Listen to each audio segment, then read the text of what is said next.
come back. Your dreams were your ticket out.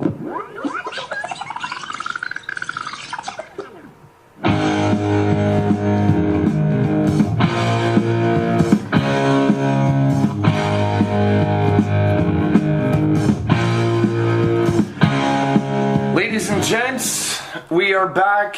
It is the banter of the Bytown Boys Supporters Club for the Ottawa Fury FC and local football in Ottawa, also in the Gatineau region. This is Anton, your host, back in the saddle with his trusty roommate Stefan, otherwise known as Fearless Leader, El Presidente. Guy won't shut up. Let's go song. That's true. And then, of course, Mustafa, also known as Wiki, or Moose for short. Welcome, guys. Welcome back, as the song went. Today we have quite the extensive, well, I wouldn't say it's an extensive topic list, but I mean it's gonna go on because we have a lot to go through. Ottawa Fury FC inaugural spring season, as well as the Ottawa Fury FC women's side starting their season recently as well. Qatar hosting 22 World Cup, is that still going to happen? And the 2014 World Cup, which is starting next week. Yay! So, without further ado, we are going to start with the Ottawa Fury FC, the men's side. Just a few stats to throw at you. They finished the season 6th place out of 10. Indy 11, our counterpart as an expansion club, finished in 10th. It's not over yet. Everyone's still got one more game. Oh, one game left. Yeah. We finished our home season. Whatever. 6th place out of 10. Indy 11 is in 10th at the moment. 3 wins, 1 draw, 4 losses, 14 goals for, 12 goals against, a goal differential of +2. That's nice. Yep. Wish Villa could say the same. 10 points. Injuries to Jarun, Ubi, Papirovic, Patterson, and Heinemann. Patterson, the only one who's still injured. The other 3 have returned. First Ottawa Fury FC goal by Vinicius Helder dos Años Dantas, otherwise known as Vinny Dantas. Guys, your first overall impressions. What your likes, dislikes, anything? The first season we all knew was going to be, hi, how are you? I'm fine. Just get to know each other. You've never played games together for a while, so now you're stuck. And to do that well as an expansion year. Okay, we gave OSEG a lot of flack because we were looking how Indy got their numbers in, but they're not getting their numbers on the field. Yeah. So that's kudos to Ottawa. We're getting the numbers on the field. It's also typical Ottawa. Yeah. Well, because we're getting the numbers on the field, I mean, this is better results than most of us were anticipating. And because of that, now we're actually seeing fans in the stands. This is my shocker. Yeah. Well, the last game against Edmonton was pretty well sold out. Crowd was amazing. I didn't see any empty spaces. Apparently, they were going into the standing room section only for tickets. So that's great to see. No, people didn't want to come in our section because we were noisy. Well, that's their choice. And it's not. But hey, we're the cool kids, right? Yeah. But no, on the pitch, we knew from day one that we had a gem in Mark Dos Santos when he came over, and he's delivered, I think. His style is it's 4-3-3. He knows what he's doing. He's got Ubi Parapovic in midfield. He's the creative spark. He's got strikers. And they have Impact history as well. Yeah, Ubi Parapovic is from the Impact. We have Zachariah Masuri on loan from the Impact. Apparently we're working with TFC now too, so look. And Dos Santos being a former coach too. Yeah. But before MLS. Yeah. He was, yep, that's true. So no, he's done a great job. If you watch the games from Game 1 versus Fort Lauderdale to Edmonton, you can see them slowly, as Stefan said, learning how to work with each other. We have games where it's typical expansion year, where we'll have one game against Carolina where we look like we can beat anyone, and then we'll have another game where we just look like shit. So it's up and down, but it is a lot better than Indy 11, who have just been bad. They've been 5 losses and 3 draws. That's about it for them. We're going into the last game against the Cosmos. It's going to be pretty big for both of us because it's the last game of the spring season. We are trying to get somewhere near the top 4 mark, because at the end of the year, it's the top 4 clubs that make the final, or that make the playoffs. So right now we're 4 points off that fourth place. So if we could get 3 points on against the Cosmos, we're only a point back. That's going to be a tough one because New York's, was it Minnesota, I believe. Well, they're at the top, but New York's trying to get that one. Yeah, New York is going to go for the 3 points because they're 3 back of Minnesota with 1 game left. So Minnesota play tomorrow. If Minnesota loses, then New York can win the league by beating us. And they have San Antonio to deal with, but the goal differential works in New York's favor. So if Minnesota loses tomorrow and New York beats us on Sunday, then they win the league. Well, I guess we'll have a lot of United fans if Minnesota loses cheering on the Fury. We'll get fans in Minnesota cheering on Ottawa. Why not? So anything you guys think that, like their strengths, weaknesses, like things they could improve on maybe? Weakness really is the finishing. The strikers have a hard time getting in there. The midfielders are working, the defenders are starting to work, but it's just getting the strikers that nice bit of chemistry where they're all working together, figure out a system how. Yeah. Maybe it shouldn't be a basic 4-3-3. Maybe it should be a 4-3-1-2. Yeah. Something like that. I haven't looked really to see the formation because I've been busy watching Anton. I don't know why people want to pay attention to me. Well, I'm watching you to see what you start so I can help start it as well than with the rest of the rags. Yeah. Jeez. Yeah, come on. He's doing something nice for us. Yeah. Give him a break. Yeah. I think our major weakness is it's the defense because it's really inconsistent where we'll have a game against, let's say, Edmonton where we keep a clean sheet, but we'll have a game against Edmonton the next week and where we just let them score a bunch of easy goals. Yeah. So it's something to work on. I think Omar Jaroun on center back is a huge leader. His size is huge too. So he's good in stabilizing that back four. We noticed that the very first match against Minnesota United, given the fact there were 2 factors, there's, the ref who basically allowed some Fergie time action happen. It was supposed to be 96 minutes or 96 minutes of added time, but it ended up being 97. And on the 97th one is when Minnesota headed one in. Yeah. But we all know, or we speculate that if Jaroun was there because of his tallness, his height, But that's one where you want that's one where you want the defense to finish off that last play. It's that last bit of basically they lose. What is it? It's just that last bit of they lose concentration. Yeah. So game's not done till it's done. Even just for a split moment, that could prove the difference, right? Well, how many of us have seen that happen to us on video games? Yeah, true. And see it happen to you on video games all the time. Yeah, exactly. That's why I try to be winning 3-0 because I know what will happen in the 90th minute. The game is programmed so that if you're up 3-0, it's going to end 3-3. Well, when I used to get off topic, but when I used to play NHL, as soon as the guy you say, "Oh, it looks like he's going for a shutout or a goose egg." Goal. Really? Of course. Keep your trap shut. Well, same with when I grew up, it was on Sega Genesis and NBA Live 95. Yep. It didn't matter if you were up by 100, by 50, or by 1. The other team was going to storm back, possibly beat you. Chances are they did, and you're going, how? But c'est la vie. But anything you guys liked from the team? I mean, besides pointers that they that they could improve on, but I mean, what about? I love Mark DeSantos' selection and players, and you bring this up a lot in that we're always fighting. We could be up 4-0, down 4-0. We're always in it and that we're giving it our all. Yeah. Guys like Ubi Parapovic is amazing because he's always doing that the full 90. He's a real workhorse. I've noticed a lot of that in him. Yeah, Hey.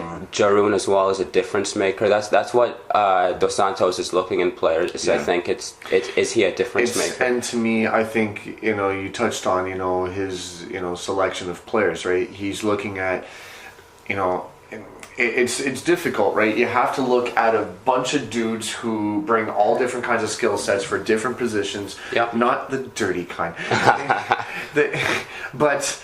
And you have to consider, okay, now this guy brings this at midfield, this guy brings this on defense, this guy brings da-da-da-da-da-da-da. Yeah. Can they work together? And now you got to try and figure out, okay, which of these puzzle pieces will fit together the best, like basically trying to figure out the combination to a safe. Yeah. You know what I mean? And so I think, like you said, in terms of the coaching staff, they did an incredible job for the task that was given them, in the time that they had. True.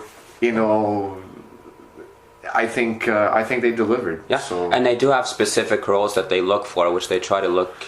They look at the guys they have, and they try to see if this guy can play this role. So Ubi Parapovic is pretty obvious that he's that creative attacking mid in a 4-3-3. Richie Ryan is a defensive mid that's in front of the defenders, he's been great. He's that lock. Right. Jaroon basically, and Trafford, his centre back partner. Their jobs are also. They know what their roles are. Right. And we got Heinemann, whose role is purely poacher. So at least until no one saw him getting injured. But first goal back, he scores in the 90th minute, so that was special. No, it's been a good team. Yeah. And you're right. It is something and thank you for saying that. It is something that I always look for in any team I cheer for, and I do see it across the board for every sport I support. Just play till the end. Play from beginning to. I don't care if you're down or up. Just really, fight. Villa does that. Sometimes. I mean, okay. Well, in Villa's case, or even the Ottawa Senators for hockey, they're may not. They'll have good games, they'll have bad games. It's really inconsistent and kind of choppy. But at least you can see, these players are real workhorses. Yeah. Now, if only we can get the rest of the team to do the same thing, maybe. Well, when I was talking to Daniel Squisito. Yes, Squisito. Oh, everyone calls him Squiz. No one really knows his real name. All right, Squiz. Yeah. He asked me what I thought. I said, when I coached, I told the guys on the team, if you win 6-0 and don't come off looking like you're going to die, you didn't win. You lost 6-0 and you look like you're going to die, you won. Yep. I just want you to work. I want you to win, but I'd rather you win from working. If you lose and you're still working hard, That's fine. That's you were working. You That's weren't good going, we're already losing, who cares? Ethic first before score. Yeah, and I think that's what the Santoses bring to the team. It says, all these people here are... Maybe they rearrange their work schedules. And another point I'd love bringing up too, it's not just their work, seeing the work ethic on the pitch, but the coaching staff, especially in the footy world, there's a lot of coaches. I watch their post-game press conferences, and they shit on their team no problem, and to me that's really discouraging. Yeah. Whereas Dos Santos, he believes in this team, he believes in his players, and rightfully so, because he picked them. So yeah, he has to. He can't throw his team under the bus. He's the bugger who picked them. Yeah, and he's taking full ownership. He's taking but I mean, there were points there's some matches. I think it was the Indy match actually, where even though we won 4-2, like how you're saying, coming off sweating, looking like you're about to flop over and die. Yeah. Dos Santos, it wasn't that point specifically, but he was mentioning look, yeah, we won 4-2, but there's a crap ton we still need to work out, little kinks. Little things, but I mean, if all these little things add up, it could proved to be a major difference, in terms of allowing the other team to come back and possibly win. Yeah. So I think. Well, Dos Santos comes with a lot of experience. He coached the Impact when they won that first Voyageurs Cup while they were in NASL. Yeah. Then he brought an NASL team to, it was the semi-finals, I think, of the Champions League. Right. After that, he went to Brazil and coached there a bunch of years. So he knows what he's doing, and Right. you can see that in the Fury, and that the guy has a plan. I believe his plan before the rest of the Fury's But plan. you can see his plan is, Yeah. you can slowly see his plan. It's developing. It's true. It's true. If there's one piece of this entire so-called plan that's working, Dos Santos is it. And what he's bringing to the table, but hey, I mean, we can't sing this guy's praise enough. I know I got Bytown Boys plan done. It's the paperwork. We got the paperwork settled. That was my main concern. Our plan was to buy tickets, show up to matches, and make noise. So far, our plans worked. Yeah. And people like us. Because we keep it simple. It's true. Stupid. Exactly. Now, we've talked about Ottawa Fury FC. Now, having been exposed to 8 matches so far, a couple extra because of FC Edmonton and Voyageurs Cup. Any impressions you guys have of the other sides, the other teams in NASL? Edmonton, when I saw Edmonton play the first time, I saw a bus. Was it? I don't Was it know. parked nearby? Probably. Minnesota, counter-attack style. Impressed with them, but I thought they were a great first challenge. yeah, it was a nice wakey, eggs and bacon. Mm-hmm. Yep. They're 6-1-1, so they're a really good spring season. Yeah, and so considering we could have made it 5-2-1. Yeah. Yeah. Well, that's little things. We can do that next season. I mean, heck, realistically, we weren't even expecting this good of a season. No, we weren't. But and even this good quality football, to be honest, in my opinion, But I've been seeing I do see at home matches because my back is turned most of the time. I'm impressed. They've exceeded my expectations, and you know what? And that's including the other squads too. Yeah.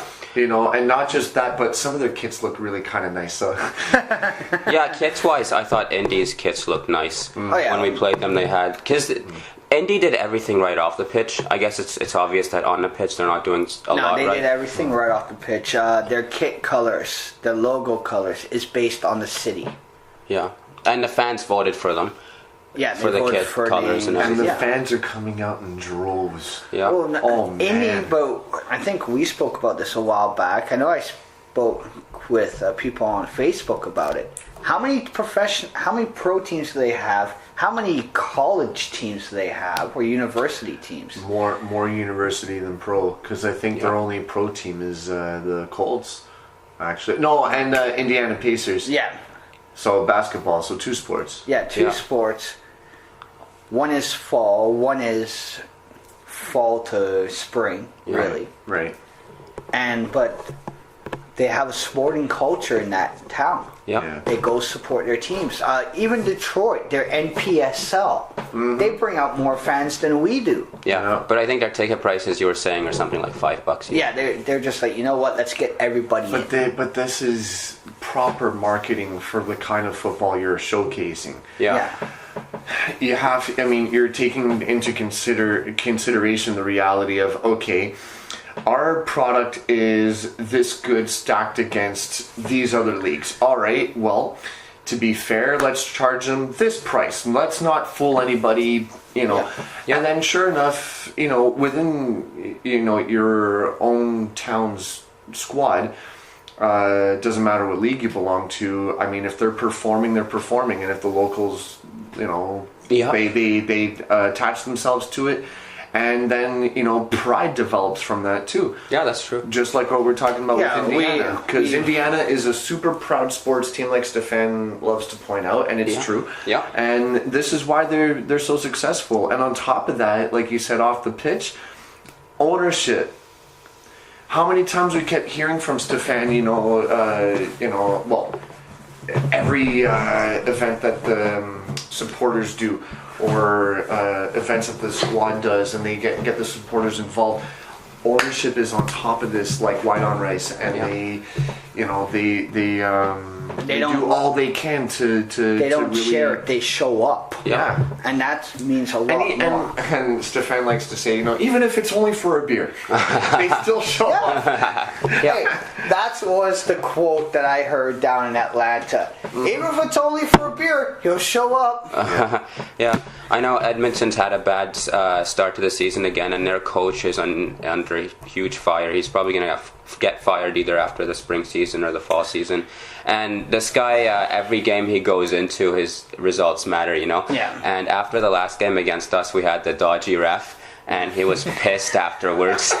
So he was saying things. Oh, I don't know if he's... From what I heard, I thought, even our side was kind of mad at the ref too. Yeah. Kind of. Yeah. Well, this guy, he knows Excuse my their choice. coach is Colin Miller, and the style he plays, I guess the fan described it. It's old school English 4-4-2, where boot and run basically. Yeah. I think Fan's it's favorite. Yep. It's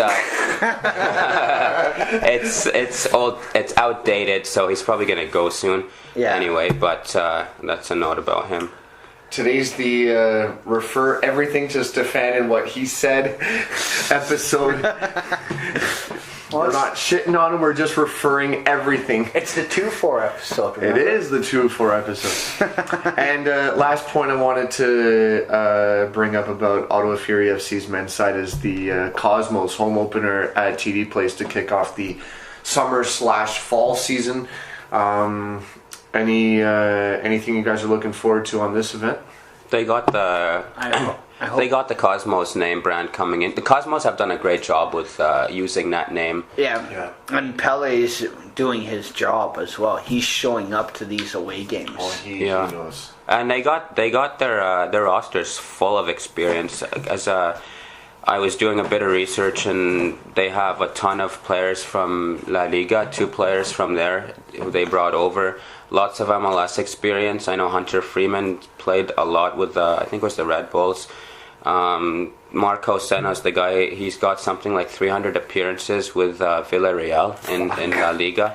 He scored the championship goal last year that won them the soccer bowl. Okay, so are we gonna lose by 5, or are we gonna? I don't know. Yeah, well, I mean they're 5-2-1 this year, wins, losses, draws, but they will be going for the win against us on Sunday. Obviously. So, I mean, any side in any sport is always going to go for the win, or at least that's what they tell you. Yep. Yeah, because we still got this. Also, TFC fans, you're probably going to recognize Joseph Nane, who's with them. He Rings played. a bell, yeah. He played with TFC. What was I going to say? And aren't we expecting Cosmo supporters to come up or no?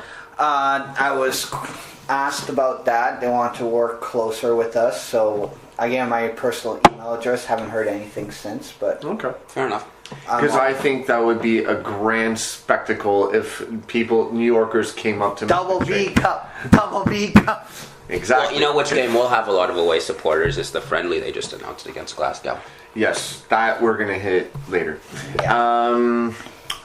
Any last comments, thoughts about Ottawa Fury FC before we move on to the women's side? If they can get the strikers working well and the injuries just go bye-bye, it'll be fine. Other thing I wanted to point out, one thing I am in love with is our Davala Goric, our keeper. Yes. For always staying on his line.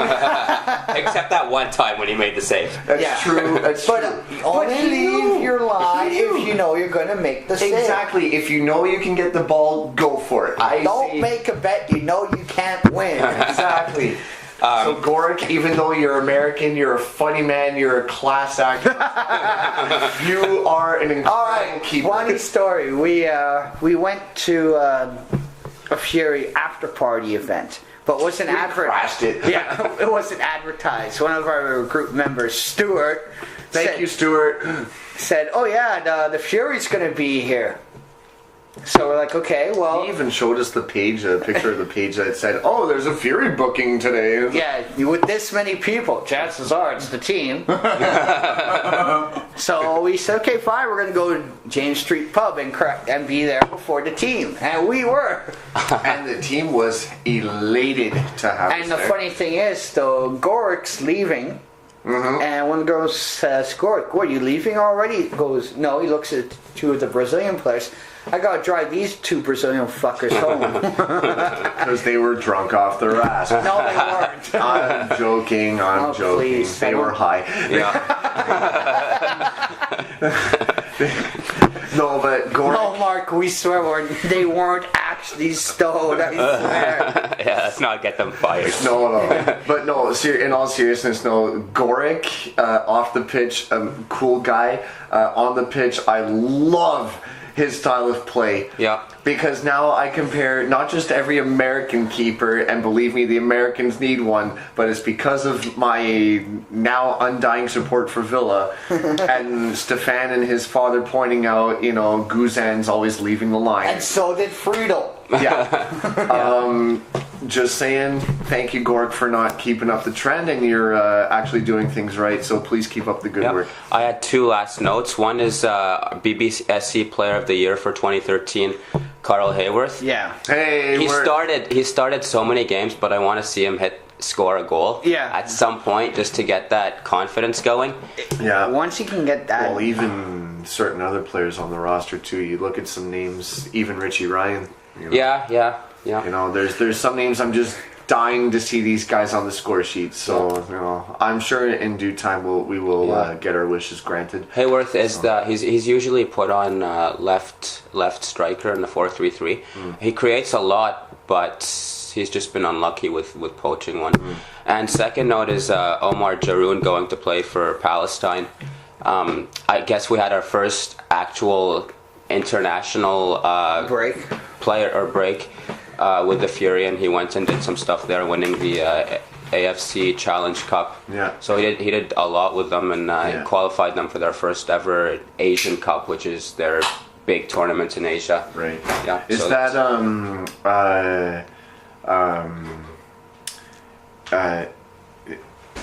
similar to CONCACAF Gold Cup? Yeah, it's the Asian equivalent of the Gold Cup, the European Champions. America? Yeah. It's their Continental Cup. Yeah. Okay. Well, First time ever for Palestine. And as Ali says, it's going to be an easy group for Iraq because Palestine's in it. well, you guys have some hugging to do anyway. So, on to the Ottawa Fury FC women's side.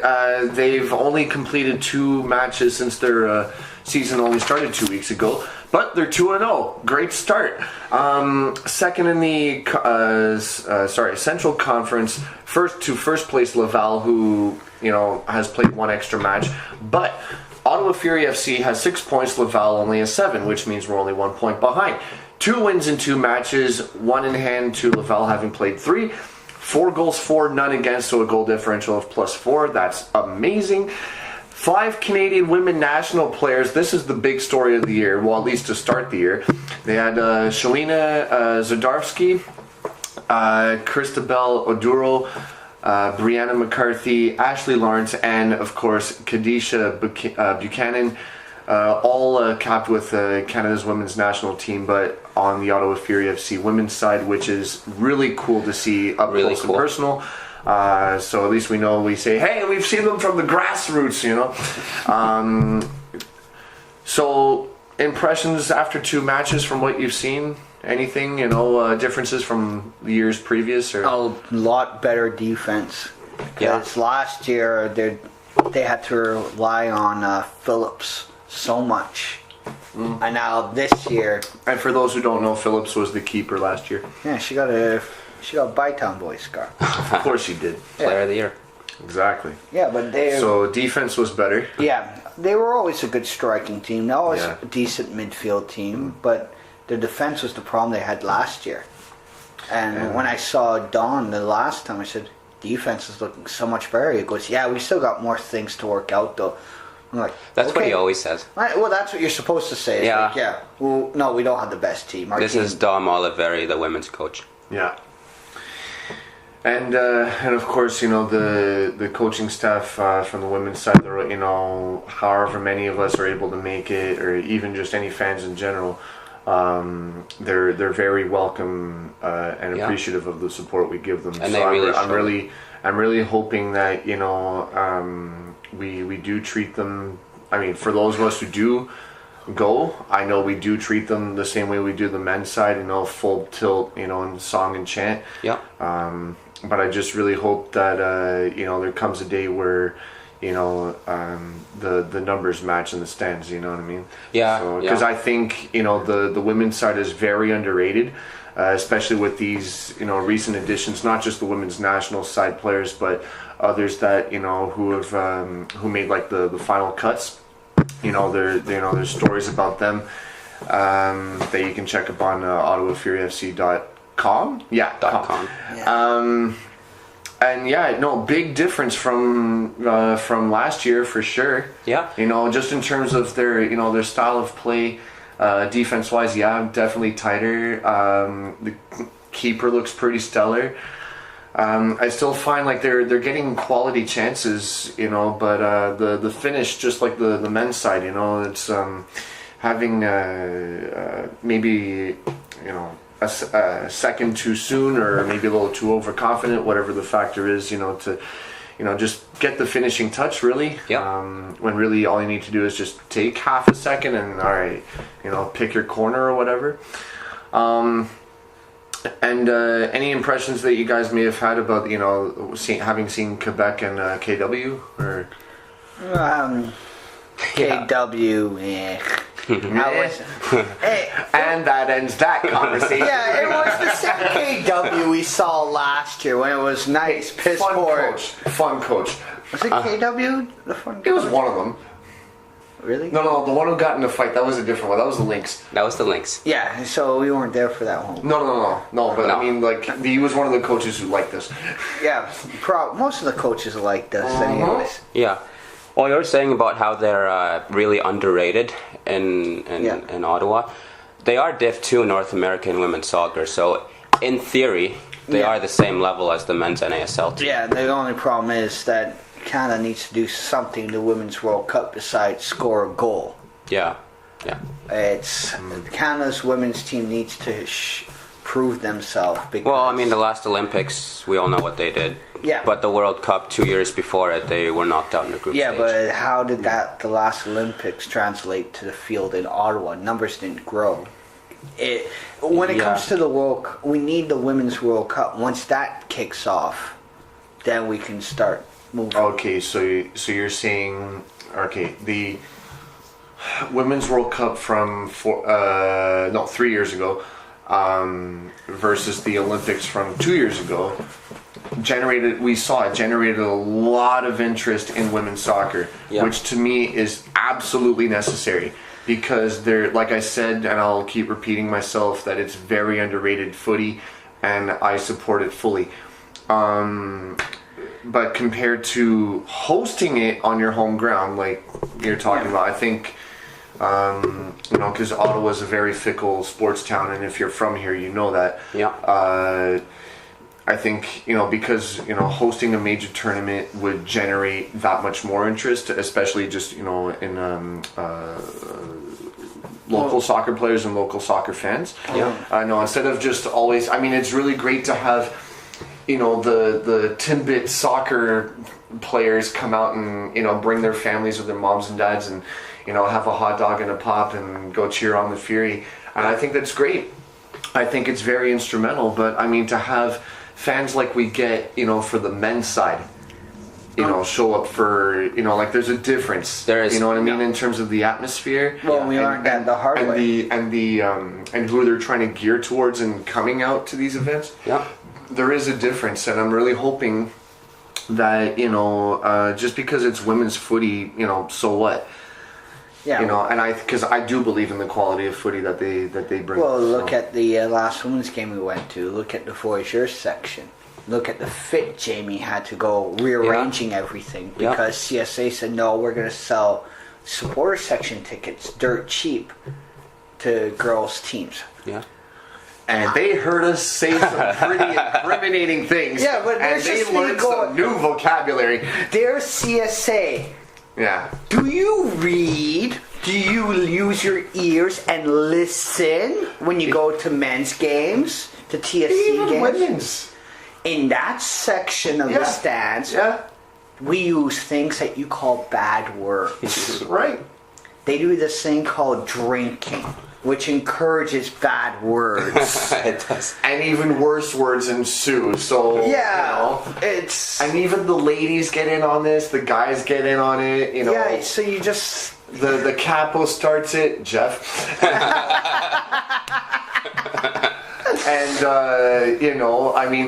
And sure, there's flag waving, yes, there's drums banging and all this kind of stuff, but I mean, supporters are known to be very potty mouthed, yours included, yours truly included. So I mean, it's just the way I see it is how we treat our weekly matches for our local club. For Stefan and I in particular, and for most supporters out there, we work for the weekend, and when that weekend comes, there's a match. And when we're at the match, we just let it out. Yeah. So, especially for an event when it's the rematch of the Olympic semi-final between USA and Canada's women's side, we've got a bit of a grudge, so we're just gonna let it out this one time. We're not throwing around teddy bears. Well, no. We're probably throwing around broken beer bottles. That is true. No, At least that's true. Beckham was lucky; he just got a tall boy. Peace. Yeah, true. No, that's the thing is, if they want this to grow, they can't sell it. Oh, here, your girls' soccer team will give you cheap discount tickets. No. I don't mind that, but get them out of the supporter section. Yeah, because everybody's looking for tickets in the supporter section. No one's looking for tickets. And I've started to see not a lot, but maybe a handful of people out of the few matches we've hosted. There are people who they do have bought supporters tickets. Yeah. Sat or stood. You're supposed to stand in the supporter section, but they're there in the supporter section and they're just watching. They're not really participating in what we do. Bloggers FC. Yeah, probably. Or they're just, like the other fans who are, they're sitting down and they just want to enjoy the game and watch it because it's live. Yeah. So they have a little more interest in it than, just staring at a TV screen. Even though we would get a kick out of it, but I mean, for the casual fan, right? This is who we're trying to attract. And like I said, because Ottawa's a fickle town, unless you win, you're not going to bring in fans. So I have seen a few, but to me, it didn't really bother me all that much. It's, kind of like what Stefan was pointing out earlier, if you get a ticket in this section, expect this to happen. Yeah. Don't be shocked. Don't bitch and complain. Just this is and this is what we noticed on the national scale at BMO Field last year. Yeah. I think it's as long as common sense prevails, we're good. Yeah. People who sit in the section but don't do anything. Some people like to be where the noise is. Yeah. But don't contribute. Right. That's fine. I mean, it's kind of like me, I've said it online before, being a capo, it's really cool to, I'm standing at the front, I'm facing you guys. Yeah. So to receive all this noise back, it's like, wow. Yeah. It is intimidating. It's. I think it's really cool. I get it. I get a kick out of it. Oh, I saw. I could see why Anton loves this, but there's just me going. Anton's had us behind. I got one game because Anton was out of town to do it.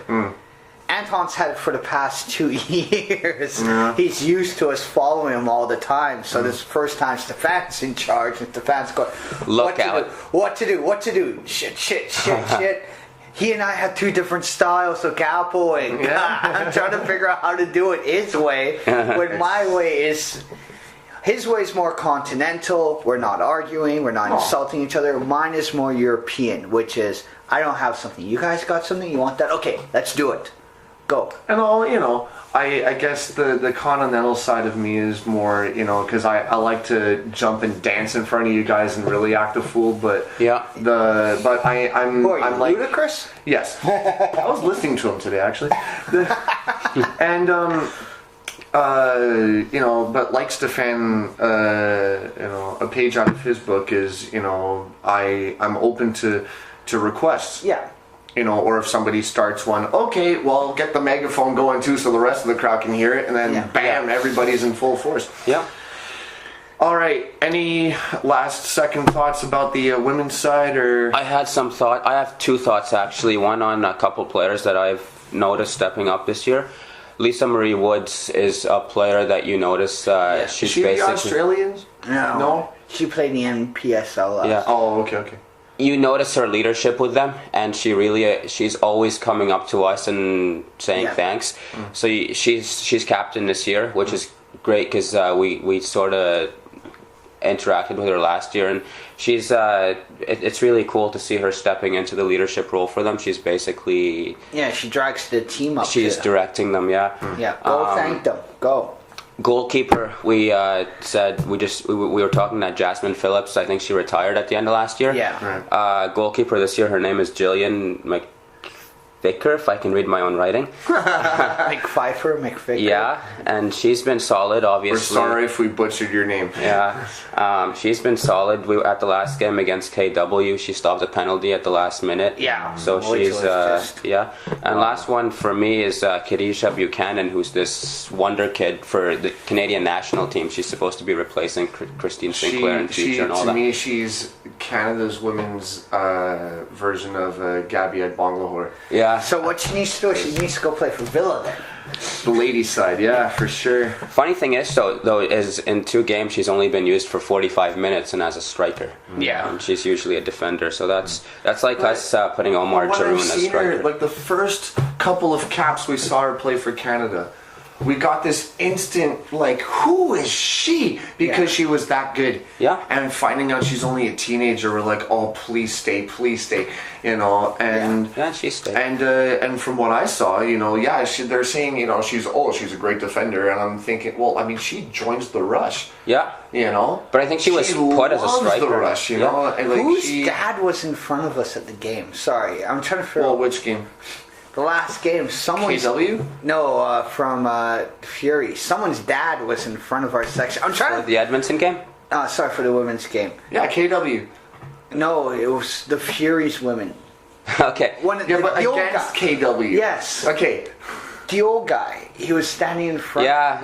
I was going to ask him who he was, but I didn't. Apparently he's from New York, Virginia area, so... Oh, he was American? Yeah. Yeah. But he was like, come on, Black, get the ball, Blacks! Get in there, Blacks!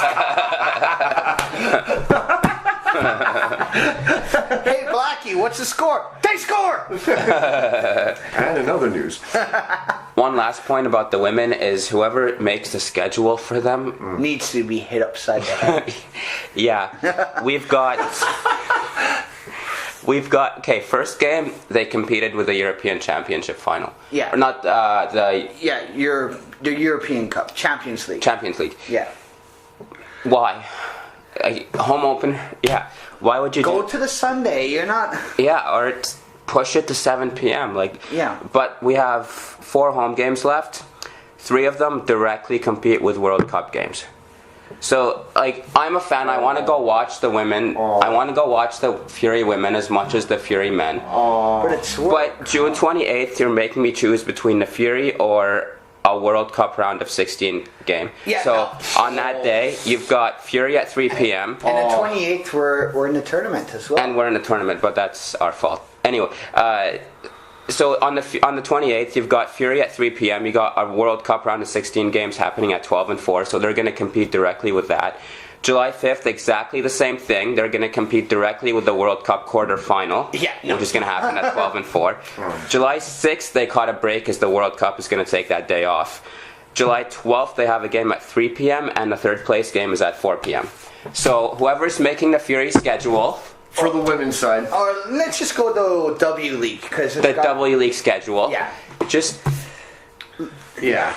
Take a deep breath and look at the rest of the world. Because chances are you're not the center of it. At least the men's side got it right. Yeah, NASL was totally on top of it. It's like, the World Cup's coming on. Maybe we shouldn't schedule any games. But that's a good thing. It's like, we can't fight it. we're not going to fight it at all. We will lose. The MLS, they're trying to fight it. Yeah, but MLS is they're special. Like kind of like Sepp Blatter and Platini, which is what we're moving on to in Qatar. So, I've got a great footy joke for you, Qatar 2022. Sepp Blatter doesn't want to re-vote, but states that he's staging one soon would be premature since there hasn't been a full official investigation of the bribing accusations. Bribing accusations have been happening since the dawn of time. Because it's FIFA. Well, the reason why he doesn't have it ready yet, he hasn't typed it up.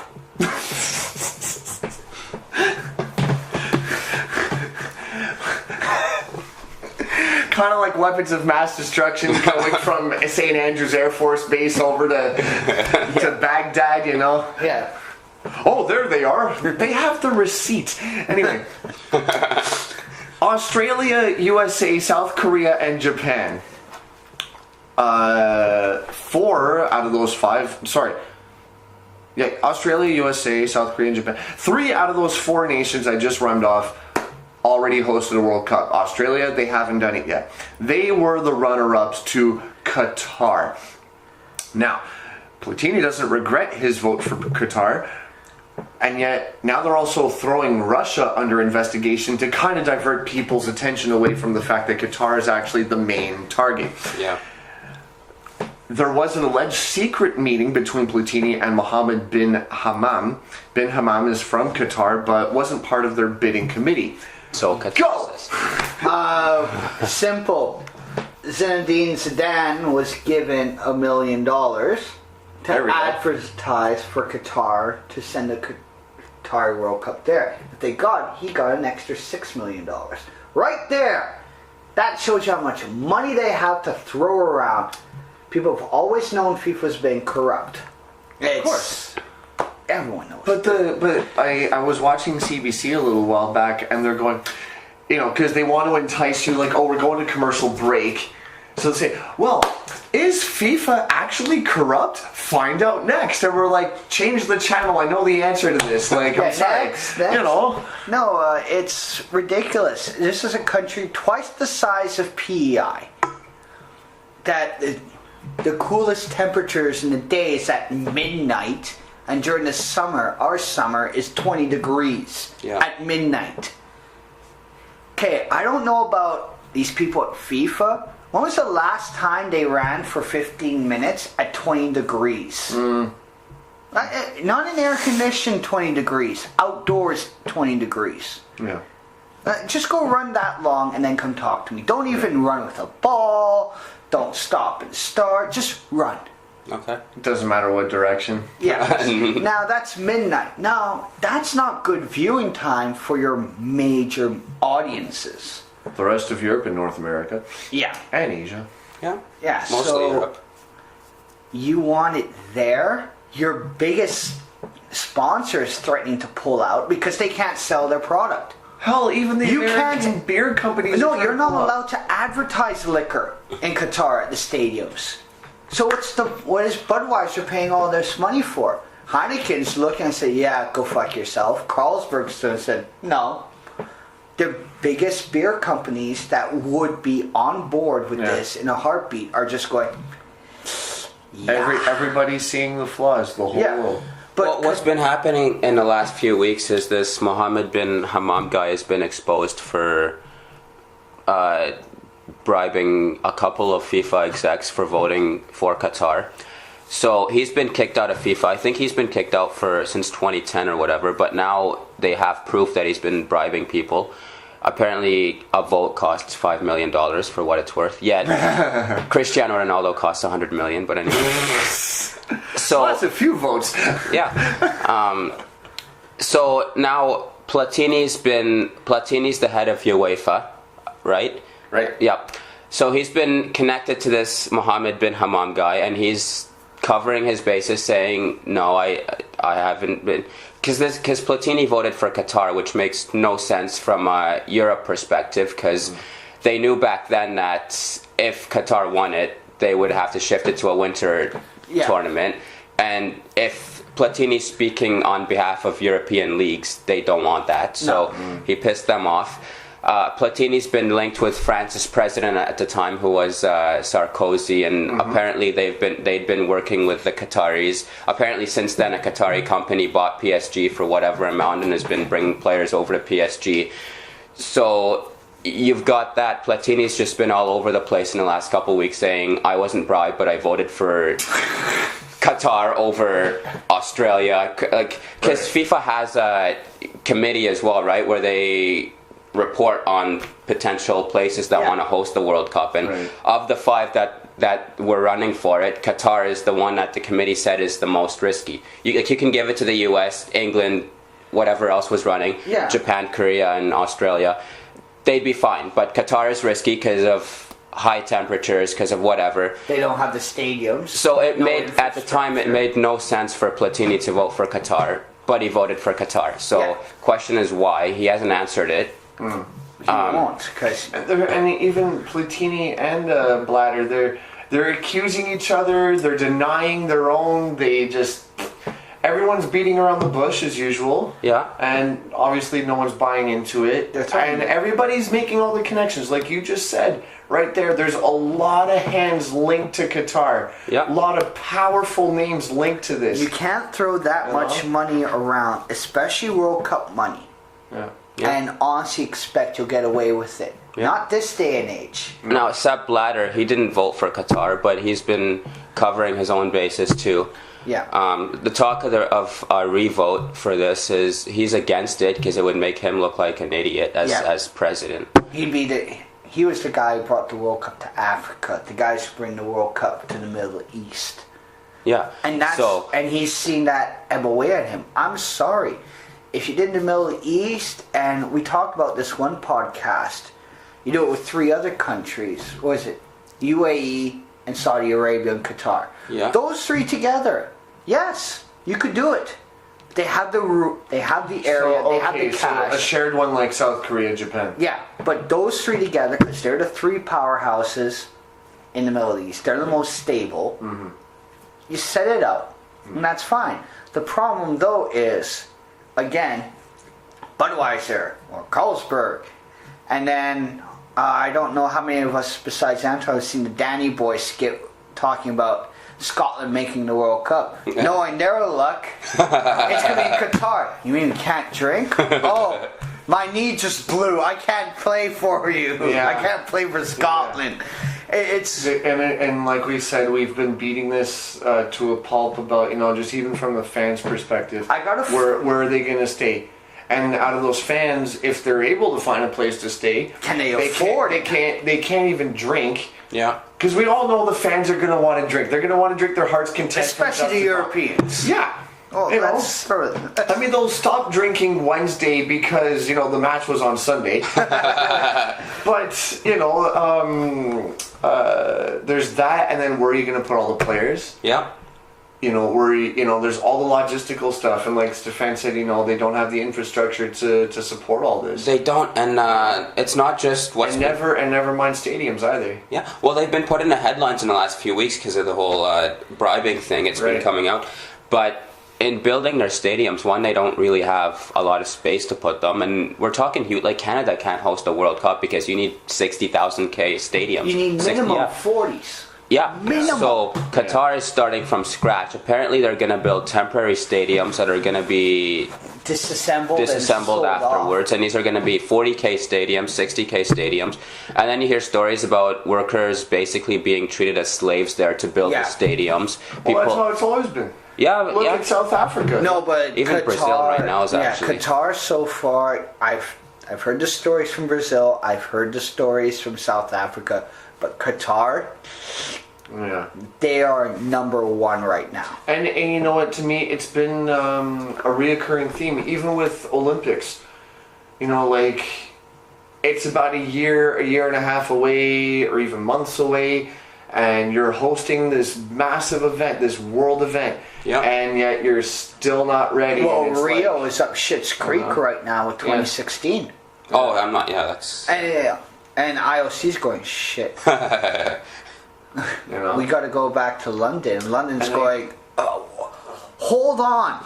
We need to know right away. We need to set shit up. We can't do it on drop of a hat. Right. Yeah. We're a big metropolis. We're always moving. We need time to adjust. Right. And, so to me it's been a reoccurring theme, which to me is not a shocker. But I mean, before their bid, and they're winning the bid, who's ever really talked about or heard about Qatar? Seriously. Well, I'm biased, but Yeah. yeah. You know what I mean? It's Yeah, I know. As soon as No I one- heard no one's gonna Qatar plan was it. bidding for it, I'm You- like, you never- well, they're not going to win it. You never heard years ago, like, oh, I'm thinking about taking a vacation. I've got a few places in mind. I heard about this place called Qatar. Yeah, they got a palm tree island, right? Yeah. Yeah. That So- you only notice if you're looking out of a Like, plane. I'm not trying to shit on them for, I'm sure they're a nice people. I'm sure they're a nice country and all that. It's really mind-boggling how so much negativity is centered around this one name of a nation. Yeah. Just because they quote-unquote won a bid for a World Cup, and it's tarnished them completely. Well, usually in World Cup bidding, their there's- league is as crappy as the CSL. How did they get a World Cup if their league is like the CSL? well, when the U.S. got the World Cup, they didn't. I don't know what leagues they had, but MLS is That was the dawn of MLS, wasn't No, it? that was the deal. It was, we'll give you the World Cup if but you start a league.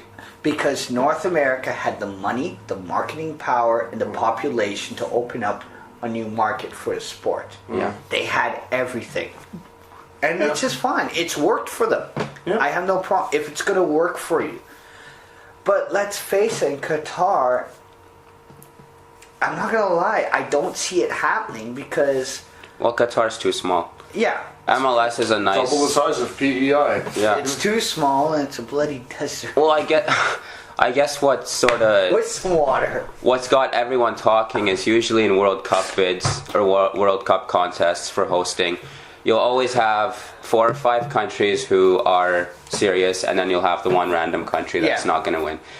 In this contest, the random country that no one's heard of won. So obviously, the second Everyone's that got it. happened, Yeah, because And- Japan was serious for it. yeah. But Japan, we've had this discussion. Japan hosted it in 2002, giving it to them in 2016. No, they want to do the whole hosting. They didn't want to co-host. Yeah, but still, 20 And years. you know what? I But it was I- good for them to want it. Yeah. It showed I they had the think interest in it. You're right. It's kind of too soon for them to re-host it. And you've got so many other nations that would love to vie for it if they even wanted a chance to do it. Australia would, to most of us who have a right mind, was probably the perfect fit. Yeah. Second in line to me would have been USA because, well, they've waited longer than South Korea and Japan. Yeah. You know what I mean? But now because Qatar has, stirred up so much, and then FIFA on top of that, Bnater and Platini, UEFA, to me, I don't care who ends up hosting it, really. Do you guys think there's going to end up being a revote from now until 2022? There's too much centered around it. There's too much about it right now to not have a revote.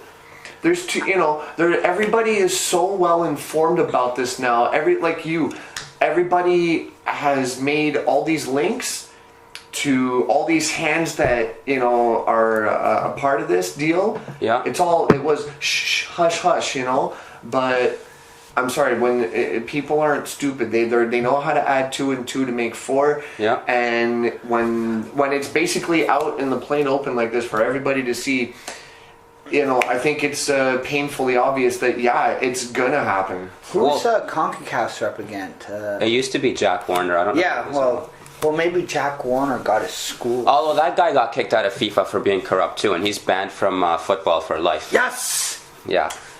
And in other news, we got. But if we do get into 2019, 2020, 2021, and Qatar's obviously not ready, it's happened in the past where FIFA's pulled the hosting and given it to someone else. It'll go. The only country that can jump quickly Is England. No, it's the U.S. US or England, I think. Well, Even Australia. No, U.S. has the stadiums. But I was going to say my argument was going to be Australia's rugby stadiums. Yeah. Sort of similar to South Korea. Yeah. Well, the CSA, Or South Africa. They Sorry. still had to redo those stadiums. Well, yeah. Yeah. I mean, because they're already there. No, it's but just the U.S. just adjustments, right? because they already have all these empty hotels rooms, all these non-full flights. The Right. U.S. infrastructure system is built up so well. Yep. That would go there. England, they would need at least 2 years' notice. Yeah. Yeah. And FIFA has exposed themselves as being all about the money, and the US is full of money, right? And CONCACAF's been putting the Gold Cup in the US every single time because of the money. So, yeah, the US would be just for the money Gold they Cup have. viewership's gone down though lately. Well, Shocker. I guess the Mexicans just got bored. We're always in the final. We'll just watch the final. Right. So any last comments and thoughts about Qatar before we move on to the real fun stuff? Can we just get rid of Qatar? Like, just get rid of the countries. Okay, Other countries so acknowledge. instead of Caicos, we'll make Qatar an extra province. you know, on the That wouldn't be bad. No, include it so we get some oil, some sun, then we get some ocean and sun. Imagine all those people from Alberta. They're like, oh, I can move where? Qatar? Oh my God, my choice of an answer. Fuck these winters. I can work on the oil rigs and plus 40 degrees Celsius weather in the middle of winter. Oh boy, it just goes on. Anything you wanted to add, or I was going to add that there have been news about the Turks and Caicos becoming a Canadian province. First reaction on the Voyageurs board is, guess what? Any good players? No, but think of all the good players in that region that we can so if drive we over. See, Exactly. We need to get a base. Cap 'em It's a down. base of operations. And then we can have an NASL team down there, so they could still do the whole Christ, Portland. could you imagine? Hey, it could work. Well, Puerto Rico had the NASL Yeah, team, exactly. and But that if it's a died. Canadian team, the USA won't care that. Right. And Canadians are going to love it because they can go on vacation. Well, hell, we'd love it. Yeah. We can go on vacation. But between Caicos and between Qatar, if they became provinces and/or territories of Canada, it would officially mean that it would actually be cheaper for us to go to Vancouver now than it is to our new places, because that's all we ever hear about. Oh, it's so expensive to go out west. Well, sorry. It's because so many people go out to Vancouver. Technically, it is cheaper to go to Edmonton, but because of the planes used and the number of people that want to go to Vancouver compared to Edmonton, Right. it becomes cheaper to go to Vancouver than Edmonton. Yeah. Right. All right, so on to, well, still on the World Cup topic, but now for this year, 2014, now that we've looked ahead to the future, it's been foretold. World Cup in Rio de Janeiro coming up in Brazil next week, actually starting on the 12th. Cha-ching! Now we're going to get into some fun stuff with predictions and who's coming out of each group. That's 2 teams, 2 countries per group. Dark horses, favorites. And then we're also going to get back into Sep's hot water continued. Because there's more to touch on that, as if we haven't beat that. No, he doesn't topic know where today. I live and he doesn't care. Well, it's true. So Group A, we have Brazil, Croatia, Mexico, and Cameroon. Home side Brazil. Boys, your predictions. 2 teams coming out of this group are... Brazil, Croatia. You can play chess on our shirts. Brazil, Croatia, Mexico, Cameroon. I'll say, well, Brazil's the easy one. Somehow every group in this World Cup is either group of death or simple. Yeah. Brazil, I think, is going to win Group A, and then it's a Yeah. battle between the other 3 for second. Well, Mexico, I don't think is going to step up that well. I think you might be right. I want them to, but I'm not taking anything away from the Croatians, because traditionally they do put a strong side. Yeah. Not the strongest, but they do put they put up a fight. So I would want Mexico, but I think my gut's telling me Croatia. Dark horse would be Cameroon. That'd be sick, because I'm all for African nations and stuff. So. Well, who is in the hex? The States, Costa Rica, Honduras, Mexico, Jamaica, and Panama. Yeah. For a team like Mexico, that hex was a walk in the park. How did they qualify? They had to beat New Zealand. Yeah. Yeah. Sorry, I'm not. So yeah, Mexico's form has been off, but I'm like you. I am cheering for Mexico because I want to see a CONCACAF team go far. Yeah. Just to rep the continent. But I do see Croatia. You're right that they are always solid in big tournaments, either European Championship or They World. don't, they're not the best, but they're not the worst, and they put a strong side. Yeah. So I mean, they're not a walk in the park, as like Stefan puts it. Yeah. But I like them. 2 reasons this year. Now, usually my main reason is because they're like the gangster team of the entire thing. But their shirts, like everybody else has noted, makes them look like Team Charlie Brown. So I think it would be hilarious. You see the Mexican team in a photo, they win the thing, and then it's like, good grief. Yeah. You do know Slovenia's jersey was like that last.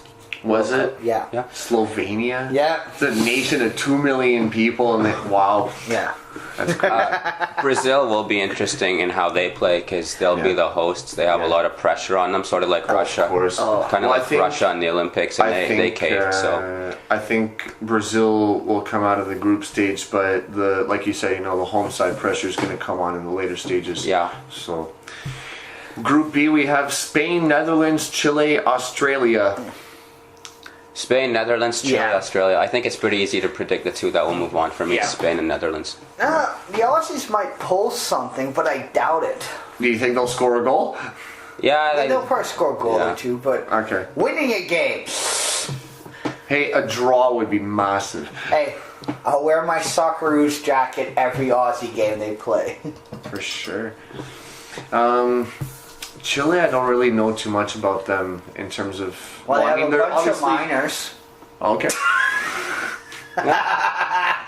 They're obviously strong enough to make the tournament. They're good enough to make it, but I've never really seen them as but- the kind of. It's like the kind of country that makes the World Cup, but never really, kind of like Australia, never really gets out of the group stage. If they made it out of the group stage into like I think that's the group fair. of 16, But here we it's go. like We're massive for referring them. back to an old podcast about changing the World Cup.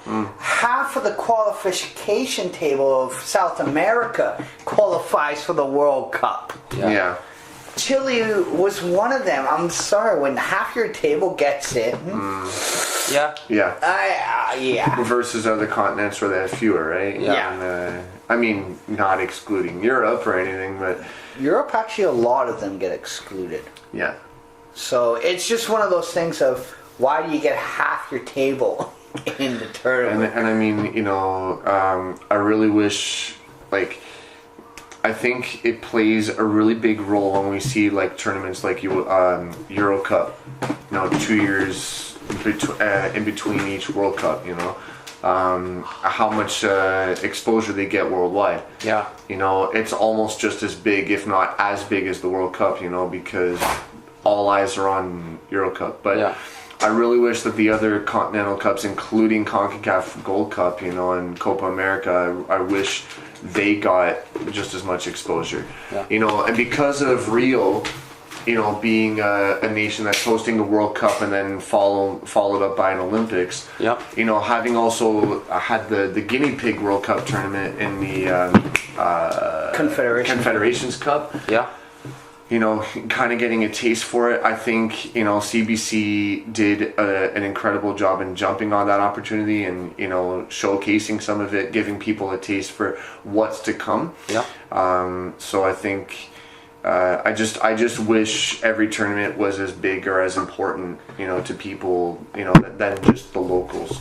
Yeah. Well, Europe is where all the money is in soccer, so that's Yeah. where all the TV contracts and sponsors go. true. And then South America just has the skill, so people watch them. Yeah. And after that, Africa is always one that people wish would do well. Yeah. Until they have to watch games, and then they just don't watch the games. Well, there's the Yeah. thing. The thing is, I mean, even the African tournament got some exposure this past. Yeah, which is good. Or was it last year? The other, yeah. Roughly. Well, they have So- it. I think it's every year. They have some stupid qualification process. Yeah. Yeah.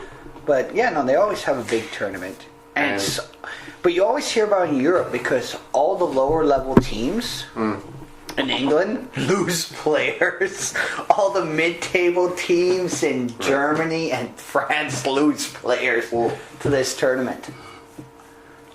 My friends who mostly come from Ivory Coast and Cameroon, I asked them about local soccer, and they're not proud of the quality of it. They think it's very very poor. But when a place like North America gets exposure to their continental championship, to qualify for, not just win the tourney, to go into Confederations Cup or the qualifications to get into World Cup, that's huge.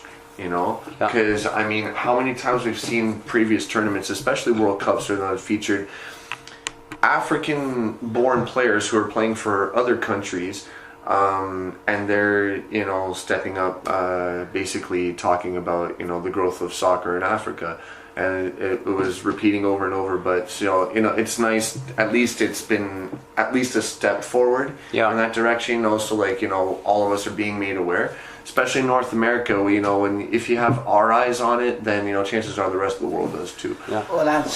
Well, the 2010 World Cup is what got Africa attention. Well, that's the good thing about the MLS. They know they can't convince European players to come play in North America. They can convince African players, though. Oh, for sure. Because listen, I can play where?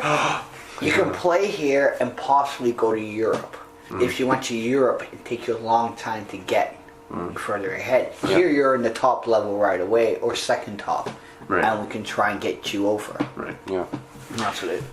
Group C, we have Colombia, Greece, Ivory Coast, and Japan. Cocaine, debt, pirates, and Yakuza. Or blood diamonds, whatever you want to, But that's more Sierra Leone anyway. This would be a weak group. Again. Ivory Coast, Japan. Yeah. Sorry, Anton. You're not your trump card from the last World Cup. Pick Japan to go through. Nobody will think of it. Well, I'm kind of siding with my father in Greece, and I would love to see Japan go through as well. But I'm not going to cry if Ivory Coast, because I'm one of these people who's nuts about the African nations. Yeah. So I think Japan will win it because they have the quality to win it. Really? Yeah. Oh, okay. Well, Japan and Korea are like the US and Mexico in Asia. So Japan is probably has just in this group. Yeah, I think you're right. I think they do have what it takes to at least win the group, or at least come second. Yeah. Oh. And then between Ivory Coast, Colombia, and Greece, I'd say Ivory Coast. Okay. Yeah. I think that's what the battle is. I think that's what we should look for is Greece and Ivory Coast. And the dark horse would be Colombia. Yeah. So maybe it'd be Greece like and Ivory Coast. He's saying Japan's going to come first. I say they come second, but we both think. No, because he said they were going to win the group. Japan. And then, so I said between Greece and Ivory Coast for second place. I think Ivory Coast can take Greece. I wasn't impressed with them in Euro. I was not impressed with them last World Cup. To be fair, the country is bankrupt. Yeah. Well, that's why you got to watch when you flip the coin.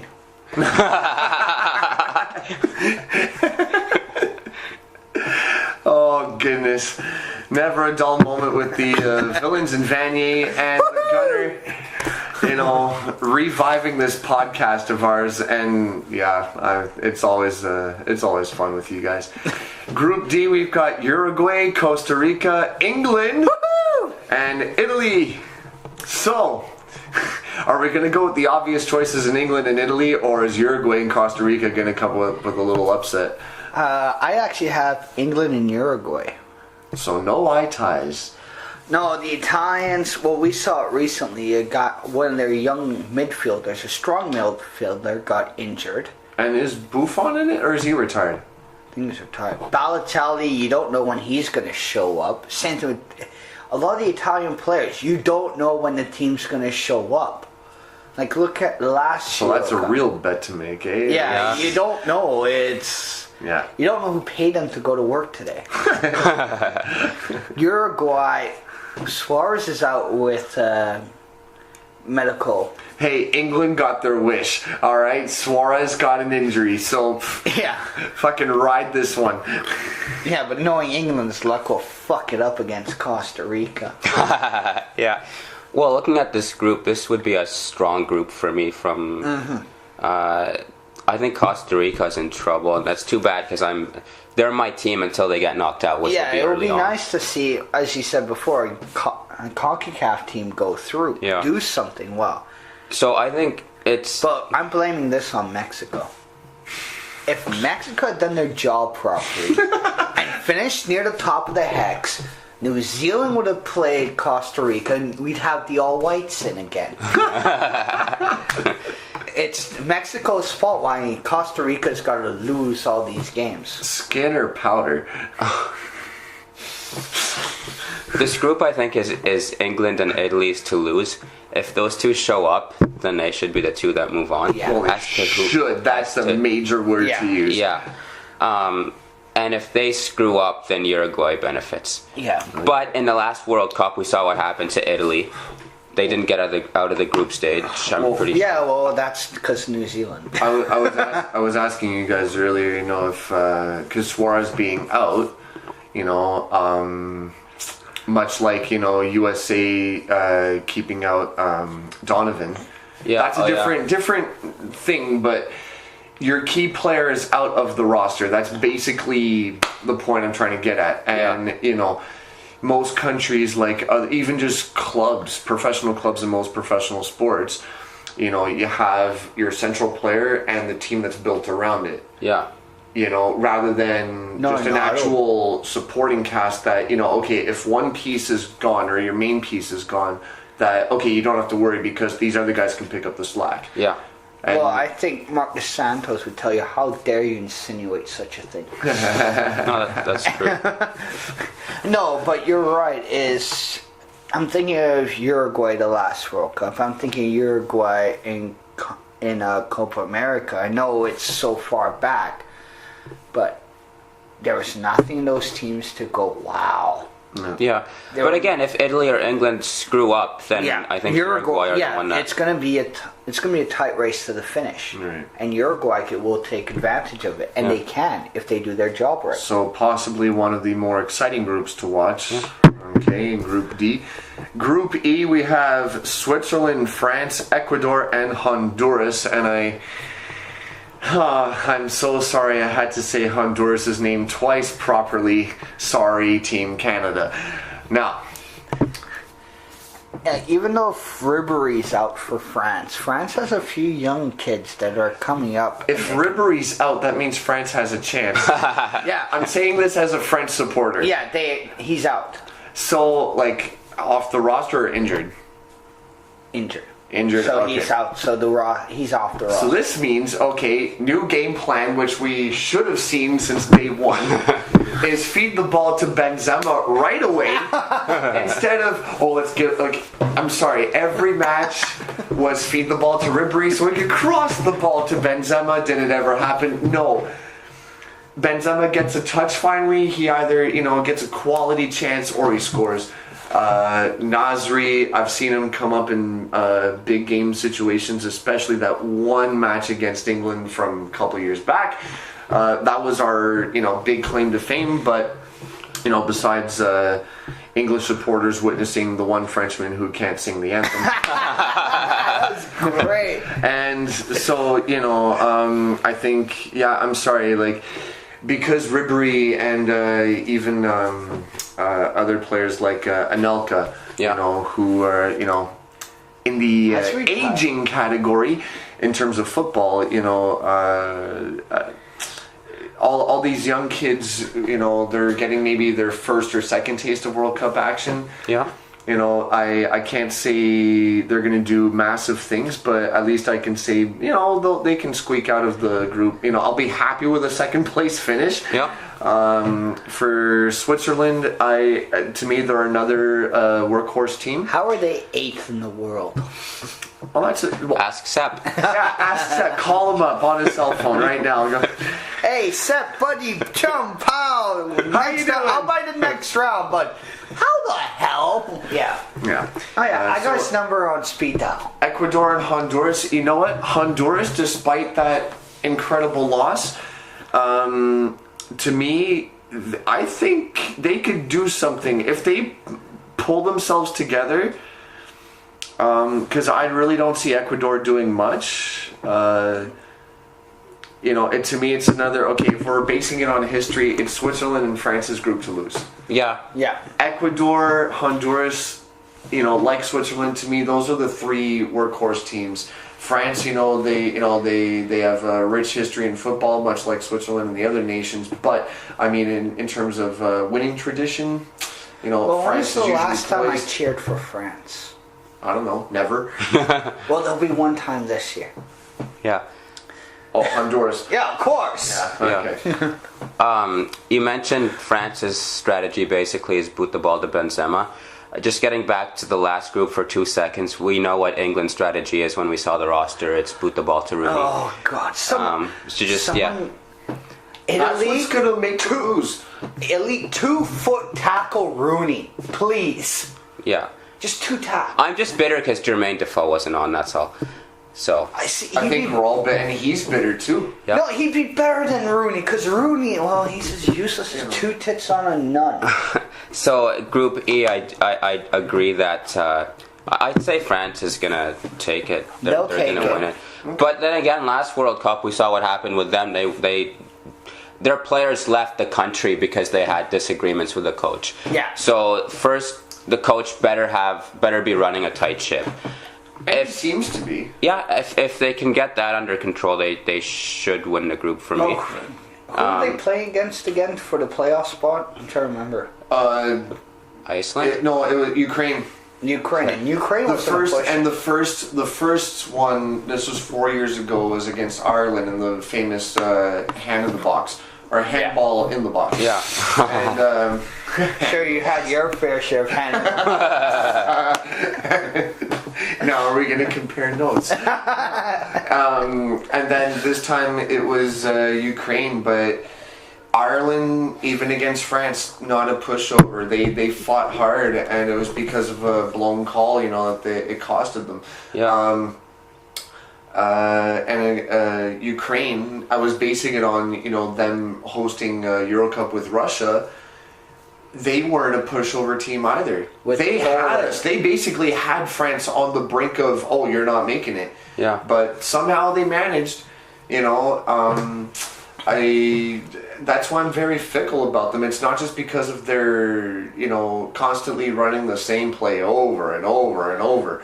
It's the other sides have a chance. They're basically giving them a chance. Well, the only teams I have France beating in this group is Colombia and Honduras. I don't have them.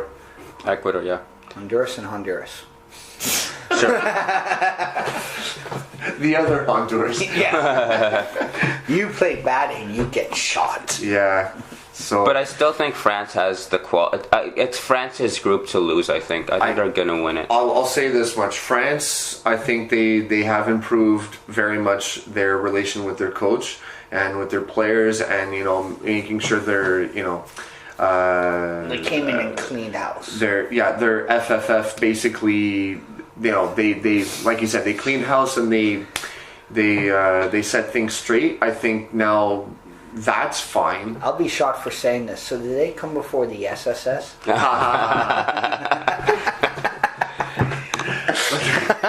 In the alphabet, yes. Way before. But they, so at least the organization is clean house, but on the pitch, not so much. I mean, in 4 years, you're seeing a similar version of the team in terms of how they made it. Doesn't spell improvement to me. Yeah. You know, and when you've got very similar roster, and on top of that, I'm very fickle, not just about the entire squad, but Laurie as a keeper. I'm not. I don't have too much faith in him. I mean, he's one of those. He'll show up for Tottenham, no problem. And then when he doesn't get But paid. in France, it's Yeah, but even Tottenham fans don't have much trust in him. yeah, and you know, Well, the two countries that are going to challenge France, I think, are Ecuador and Switzerland. Yeah. Switzerland especially. Yeah. Yeah. So for me, it's France's to lose in terms of winning the group. Yeah. And then if they win the group, the battle for second is Ecuador and Switzerland. And between those two, it's tight. I actually The can't. Group's World Cup is going to be interesting. Yeah. And okay, so let's say for France, then it'd be a win against Honduras. Hope for at least a draw against the other two. And you you'd know, be especially a win against Ecuador. But you know, me, I don't have that much faith in them this year. I'd say Ecuador and Switzerland are similar in terms of strength. Okay. Yeah. And Honduras is... see, World Cups usually suck for Canada supporters because we're not there. This time, we're not there, and we have 3 reasons that we hate this World Cup. Honduras is one, and we'll get to the other 2 when they come up. True.